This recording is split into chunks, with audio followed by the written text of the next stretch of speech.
ধরে গালিগালাজ করতে শুরু করলো বাজারে কংগ্রেস ভবনের সামনে থেকে।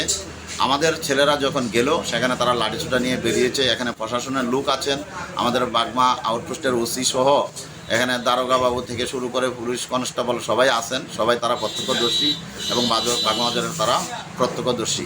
তো আমি ভারতীয় জনতা পার্টির 30 বাগা মণ্ডলের সাধারণ সম্পাদক হিসেবে আমরা প্রশাসনের কাছে দাবি জানাবো যে এই সমস্ত দুষ্কৃতিকারীদের অচিরেই যেন চিহ্নিত করা হয় এবং চিহ্নিত করে গ্রেপ্তার করা হয়।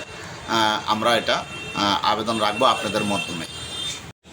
আগামী 31 অক্টোবর আমাদের দেশের প্রয়াত প্রধানমন্ত্রী ইন্দিরা গান্ধীর মৃত্যুবার্ষিকী।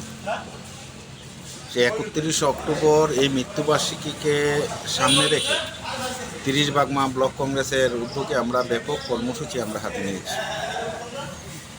আগামী 31 অক্টোবর ভোরবেলা প্রভাত ফেরি হবে, তারপর পতাকা উত্তোলন, দরিদ্র নারায়ণ সেবা এবং সন্ধ্যা 6টা থেকে বাগমা কংগ্রেস ভবনে রাজ্যের বহিরাগত আসাম ধর্মনগর থেকে শিল্পীদের এনে নিমাই সন্ন্যাস